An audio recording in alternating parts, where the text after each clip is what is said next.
What's happening, team? Welcome to the Halftime Podcast, where you get football opinions you didn't ask for and more. I'm T. I'm Charlie. Appreciate you locking in with us today. And please do like, subscribe, follow, hit the notification bell. It really will help this podcast grow. It's our first time doing a podcast, as you can tell. So we'd love to hear from you. Good opinions, bad opinions. They're all opinions. Let us know. Without further ado, let's get into it.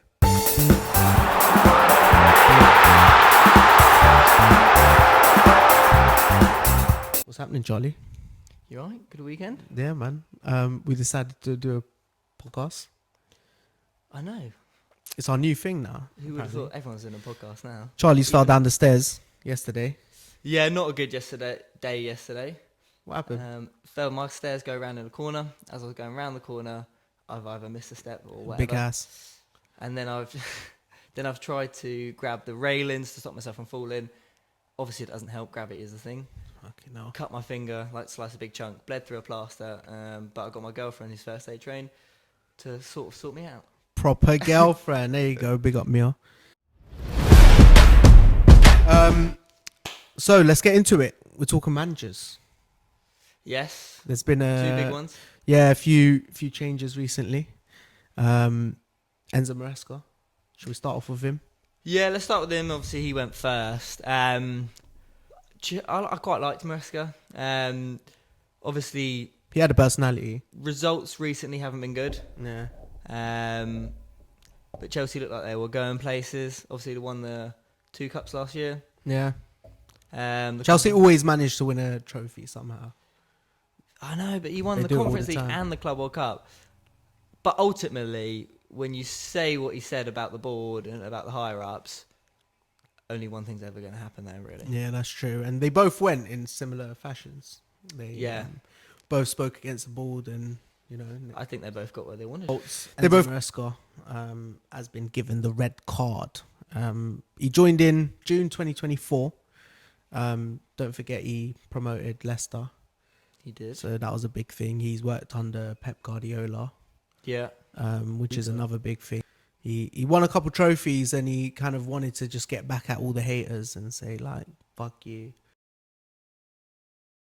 Amorim was a weird one as well, because I feel like if you're looking at past Man United managers and things like that, he'd have been sacked. He should have been sacked a long time ago. Yeah.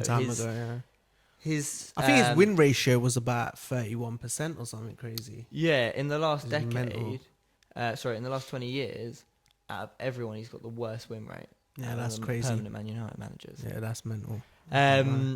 He's not been great. So I don't know why it's taken this long for him to actually get the sack, if I'm being honest. Yeah, like I was saying a bit earlier, I've never really liked Amorim since he's come to United. And I didn't like the way that he wouldn't change his formation. He was so stubborn that he was going to stick to the 3 at the back. Yeah, true. So stubborn about not playing Mainu. Just a lot of things. We had the situation with Rashford, didn't he? And yes, even speaking out about the academy players. Yeah. I've not liked it. And ultimately, like I was saying earlier, he's been one of the worst managers in recent times for Man United. I think, Ollie's coming back temporarily, potentially. Yeah, maybe towards just to see them to the end of the season. Whatever unfolds this January is going to be very interesting. It's January, I think, could be so key for so many clubs this season. Here's a fact. Go on. Amorim. Fun fact of the day. Yeah, fun fact of the day. Manchester United to pay 10 million compensation to Ruben Amorim. Watch this, though. As the club's decision is to sack him while under contract, they've paid 9.5 million compensation fee to Sporting. They've paid 7.8 million already earned from his contract and 10.5 million payout on the rest of his contract, which totals a cost since November 2024 of around 27 million. Jeez. 27 million pound. That's Man United and the way they're going. They're just not making very good decisions, and I think that's shown in the big drop-off. Yeah. But I thought Man United were looking a bit better this season, but then they're just far too inconsistent. They have their moments. Sesko scored a couple goals, and Bruno Fernandes is always bringing those, last minute Bruno Fernandes Aguero moments, Not quite so Aguero because they're not going to win the league anytime soon, but you know what I mean. Well, that's a good point. I mean, we could lead into the game now. Away to Burnley, you'd expect them to win it. Yeah. It just wasn't clear from Man United. The start off bad, conceding the own goal. Bit unfortunate for Aiden Heaven. It just he got the deflection on it. But, it is what it is. He's looking like as much as I hate to say it, he's looking like a promising player, I think, Aiden Heaven. Yeah, he needs a bit of experience, few years, bit of experience, and I think... I think going to United may have been the right call for him. Like, I think so. You're not going to get ahead of Saliba or Gabriel. Yeah. But yeah, obviously then Sesko scores 2 goals. First goal is a lovely quick finish. I really like the second goal. Early cross in, he goes in between the two centre backs. A nice little touch, just to guide it into the net, because the pace was already on the cross. So I thought that was a really lovely finish. Something you should do a bit more of. You know what? I hate Man United so much. I might as well talk about this. I actually, at the moment, I dislike Man United fans because when Arsenal are on the up, they always have something to say. So I'm not really on that. But let me tell you, 2020, they bought, guess who? 2020, what? Give me a position. Harry Maguire! That was 2020. 20. They bought Harry Maguire, 87 million euros. I forgot how much it was. 87 million euros, which is like around 80 million pound. Yeah. Which is mental. They bought Harry Maguire for 87 million, Sancho for 85 million, Casemiro 70 mil. He was that 2023. Much? Oh my god. Euros we're talking about, but regardless, it's crazy. Anthony 95 million euros. 95 million euros then to give him back to Real Betis is absolutely absurd. Like, it is nuts. Like, you must be on crack. Onana 50 million euros 2024. That didn't go well, did it? Yeah, do we even talk about him? Moving on. Yeah. Transfer news. Let's start with the big one. Antoine Semenyo. Oh, that was a big one. 65 million pounds. Scored a 95th minute, actually. I was going to say 90th minute, but 95th minute winner for Bournemouth. It was his last touch of the game. Was it his last touch of the game? Well, from what I've heard, it's his last touch of the game, yeah. It was right at the end, I know that. And what a way to sign off your Bournemouth career. Mental, yeah, that was crazy. Yeah, I'm sure he couldn't have wished it to go any other way than that. And obviously, love watching Spurs lose. Yeah. Can't do, especially that. Did you see also at the end of the game, players fighting with the fans? Yeah. It was mental. Even Romero took to Twitter to tweet about the board. That doesn't look that good. And the funniest bit of that entire game, you see the Tottenham manager? Yeah. With the drinking from the Arsenal. You know what? And I still think to this day that was how on earth would you have? Did they find out how we got that cup? I'm assuming because Arsenal played Bournemouth like the week before, that maybe one was left. But as a person, you're not looking at that, or whoever's giving it to him. I mean, he's probably too busy to look, and someone's just giving it to him. Someone's giving it to him, but I'm like, well, he says it's not intentional. It was intentional. He loves Arsenal. And you know what we think of Tottenham. He couldn't have done it. Did you see all the memes that have come over? I saw one of him tucked up in bed with his with his Arsenal cup. Oh shit, that's a bad one. Into it, Semenyo was 62.6 mil. Nice, yeah. Yeah. Zabani 54.8 mil. Dean Howson, I don't even need to tell you about Dean Howson. He's gone to Real Madrid, 54.4 mil. And then Kirkes, 40.8 mil. How much they got for him? That's crazy. 40.8 mil. For one. So they've already got 3 players that they've sold higher than any Arsenal player in history. Yeah. Atara, 37.2 mil. Okay. Dango Tara. Dominic Solanke, What did they get for him? 55 million. No way. Mental. And then, Nathan Ake, 40 million. That's a decent amount for him as well. Yeah, so Bournemouth have done some real business. And I just am really impressed. Moving on, Brennan Johnson. Yeah. What do you think about that one? Yes. I think it's a good move for Brennan Johnson. Obviously not getting a lot of game time at Spurs.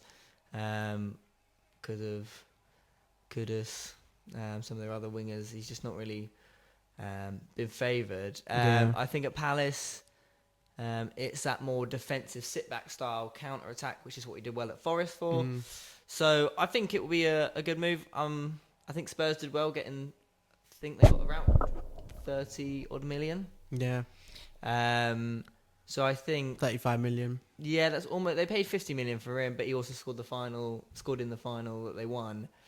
We don't talk about that though. Yeah. So I think they've got their money out of him, and I think it's a good move for all involved, really. I just think that Brennan Johnson sounded okay outside of him not having too much game time and not having space to play. He's a good player. He is a good player. Some of it can be to do with confidence as well. I think not starting games, not scoring goals. Yeah. It does obviously take a hit, but I think, like I said, I think it's a good move for him, especially because he's, again, going to go to somewhere where he's going to play every minute. Yeah. And he can really show what he's about. And I think he will. I think he'll have a good second half of the season. I don't think he really fits Thomas Frank football, you know. I don't think any of them fit Thomas Frank football, I'll be honest. Probably. He's got a 4.5-year contract at Crystal Palace now. Yeah. And it's Crystal Palace transfer record. Benteke was 27 million. No way. So yeah, it's their transfer record, oddly enough. Johnson, Ethan Nwaneri. What do you think about him? They're talking about a loan move. Apparently, he's turned it down. Rumor has it he wants to win his kind of place at Arsenal. He wants to kind of fight, develop. He's still young anyway, so sitting on the bench isn't the worst thing in the world. If he gets involved in under 21 games, you know, he can get involved in all sorts. So I think a loan wouldn't be a bad option. Like you said, he's not getting many minutes, just due to the quality of the Arsenal squad, and the fact that we're running forefront in all competitions. Literally, there is no sort of break or no step off, and we're eventually going to need him. Yes and no. When you're going to bring a player off the bench, let's say our front three, Saka, Gyökeres, Trossard for ease, are you going to choose him ahead of Martinelli, Eze, Madueke? Yeah, true. I don't know. Ethan Nwaneri, in, out, let us know. That's an interesting one, and it may not happen. Another really interesting one, Mark Gay. What do you think is going to happen to him? Apparently, he might go City, but apparently Arsenal are big advocates as well. I've seen that. Obviously, Man City, Gvardiol out for the season. Diaz out for a decent while. Yeah. If they are going to try and push for the title, because they are still in touching distance. They're not massively out the way, so it is still a possibility. Maybe Gay will help them do that. Who knows? I think that's normally City's way of dealing with any of their issues, is to jump straight into the transfer window and replace all them with even better players. Yeah, I think it'd be interesting. I think obviously it looked like Gay was going to wait for Liverpool. Yeah. But maybe his head will be turned. Maybe Liverpool don't even go in for him. I don't even want to go. I would love Arsenal to go in for him. Yeah, I would love Arsenal to go in for him. But where's the space? We've got because he's not getting ahead of Saliba or Gabriel. Yeah, exactly. So where do you play him? Left back? You know what I mean? He's not going to play left back. We just keep replacing the left back with better ones. Yeah, as we do. So Mark Gay's an interesting one. As we know, Gvardiol and Diaz are out. Yeah. So they're going to need him. Today, to be fair, we were just watching the Copa de Español Super Cup final, do you know? Or Copa de Super. Oh, no. Super what do they Copa. call it? Super Copa. Yeah, Super de Copa or something like that. Anyway, Barcelona won in quite some fashion. Yeah, well, they took the lead. Good goal from Rafinha, and then right towards the end of the first half, it all just came to life. There was 3 goals in the space of 6 minutes. Yeah. So in the 45th plus second minute, Real Madrid equalise, and then they celebrate for a bit, and 2 minutes later, the ball is in the back of their own net. So Barcelona retake the lead at 2-1. And then Real Madrid go down the other end, get a corner, hit the bar, it bounces back, the player then scoops it onto the bar and it just crosses the line to make it 2-2, and that went into half-time. Yeah, it went into half-time, and then second half was a bit mad as well.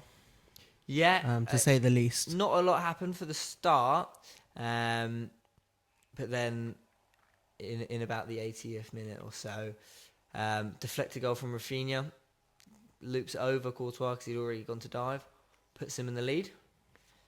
And then for the majority of that game, the rest of that game, Barcelona sort of kept the ball the whole time. Rafinha did really well. He missed a sitter though. He Remember, did. I think it was in the first half, he missed an absolute sitter. And right after that sitter, goal. And you're just like... And yeah, I think he's been hard done by because Barcelona... Well, they've won a trophy now.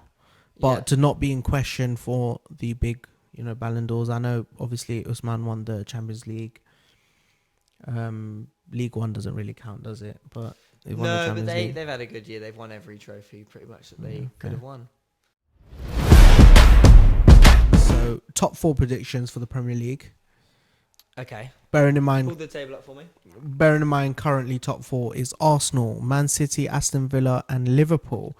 Then goes Brentford, Newcastle, Man United, Chelsea, Fulham, Sunderland, Brighton, Everton. That's fine. I think I've got mine. My top 4 is the top 4 it is now. I think Arsenal win the title. I think City come second. I think Liverpool come third. And I think Villa come fourth. Oh, so Villa are third now. So you swap Villa and Liverpool. But do you think the top 4 is the top 4? Fair. I don't think Brentford will. I'd love them to finish 5th and get a Champions League. They will eventually drop off. Yes. They'll get tired. Man United too inconsistent. Tottenham aren't even to talk about. And I don't think any of the other clubs will. So I think the gap between the top 4 that is currently and everyone else is quite big. I think Villa are going to come second. Okay, I thought you were going to say about Arsenal then. Nah, I think Villa are going to come second. I just think they'll drop off. I think, I think their squad can't handle it. Do you think?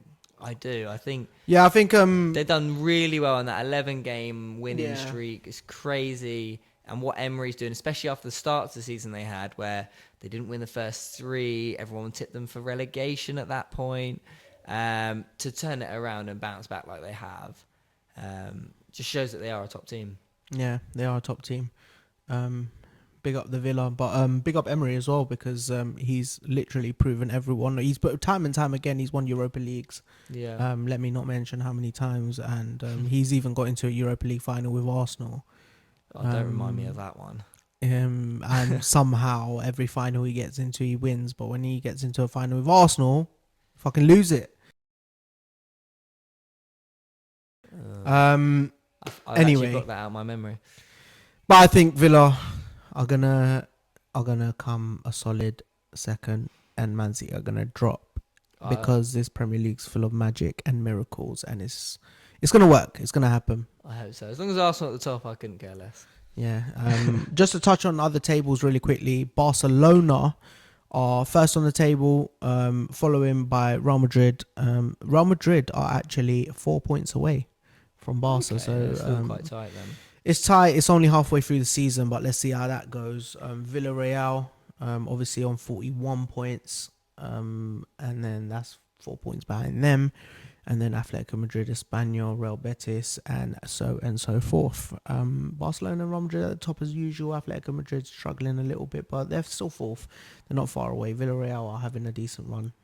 They're not too far behind the top 2 giants. Nice. But the top 2 giants, as usual, are kind of leading the La Liga. What do you think about the La Liga at the moment? We were watching the game earlier, actually. It was the Super Cup final we just mentioned, and it was when you watch so much Premier League. This is what I was going to say. I don't watch a lot of La Liga, I'll be honest. Mainly the El Clasicos and the Madrid derbies, things like that. the pace of the game just felt so slow, and it's a lot of stoppages, a lot of breaks. So yeah, I felt that was, like you said, when you watch a lot of Premier League, it's a lot more fast-paced football. 100%. So it wasn't as sort of interesting to watch, I'll be honest. Even though there was 5 goals in that particular game we watched, just felt really slow. Just really quickly, a few seconds touching on Serie A. Inter Milan are first, AC Milan are second, and Napoli are third. I think we were just watching Inter Milan and Napoli. Well, not watching, but it was briefly showing us a few clips. Yeah, it was 1-1 at the point. I can have a look to see what the score was, but it was 1-1 at the time that we saw it. The main thing for Napoli is they can't lose that game up, otherwise they'll fall, I think, 7 points behind Inter at the top. Yeah, it was 2-2 at the end. Okay. Scott McTominay scored 2 goals. No way. He's having a great time out there. He's having a lovely time out there. And there was a video of them standing in an award show, all in suits, and they were just standing in line. And the interviewer was saying, "Who's your favourite player in Napoli? Who's the best player in Napoli?" Something along those lines. Yeah. And they all said Scott McTominay until it came to McTominay, and he said someone else. I can't remember. Imagine he said himself. Yeah, imagine, but he didn't. And no, good on you, pal. He's doing well. He is very in well. the Serie A, so that's Scott McTominay. Bundesliga, Bayern first, Running away with it. Dortmund second, definitely running away with it. They're 11 points clear. 11 points is a big gap. Harry Kane is doing what Harry Kane does. He scores goals. Do you know what the score was today? Nah, what was it? They won 8-1. Oh, who was that against? You'd have to double check, but mental. 8-1. Kane scored a really good goal. If goal. it's 8-1, yeah, you definitely have to double check who it was against. Kane scored a really good goal. He got it outside the box and just wrapped his finger and just gone as top corner as you can get. Couldn't get any more top corner. He's beat a few records. Lewandowski's record to the first 100 goals or whatever it was for Bayern Munich. I can't remember. I'm sure he scored more than 100 anyway. But he's a ridiculous player at 31, 32 years old. Yeah, and he's just he's killing it out there. He's playing like he's 24, prime striker. Erling Haaland, but he's not Erling Haaland. He's Harry Kane, and he's brilliant, to say the least. He is. Yeah. Sadly. League One. PSG are second. I was telling you this earlier. I was about to say PSG are running away with it. PSG are second, 39 points, 40 points for Lens. It's only a point clear. However, they're doing really well. 13 wins, 1 draw, 3 losses. I'd love someone other than PSG to win that league. Oh, please. I loved it when Lille won it a few years ago. But they did win every single possible trophy last season. I can't. Yeah, no, yeah. This is probably the wrong Champions League that they've been dying for. Yeah, they couldn't have won anything else, I don't think. No, they couldn't have won anything else. We've done top 4 predictions. Premier League winners, Arsenal. We probably don't need to discuss that. No, I was at that game, the Liverpool game. Yeah. Bit boring. The only real main touching point was the Gabriel Martinelli incident. Yeah, what is your opinion on that? Ooh. Well, I think that everyone needs to leave him alone. I think that everyone's talking rubbish about, he shouldn't have done that. I don't think everyone's talking rubbish, to be fair. I think it's just Gary Neville. And Gary Neville does what Gary Neville does. I didn't like his comment in commentary saying one of the Liverpool players, I'm surprised they haven't punched him or something like that. I'm thinking... Yeah, do you know what I mean? It's a weird comment to make. I think Gary Neville saw it happen live because he was in the commentary box and he didn't like it, which is fair. You're not meant to not many people would like that, but it's more so he thought the geezer was wasting time. He wasn't wasting time. He had to move him out of the way. He moved him out of the way. And he realised, not very quickly because he still didn't know what was happening, but when he was taken off on a stretcher, and big up Conor Bradley, hopefully you get better soon. Yeah. But when he was taken off on a stretcher, I think Martinelli realised, and as soon as the game was over, he apologised on social media, publicly and privately, from what they said. He spoke to Conor Bradley personally. So I think leave it alone. It's old news now.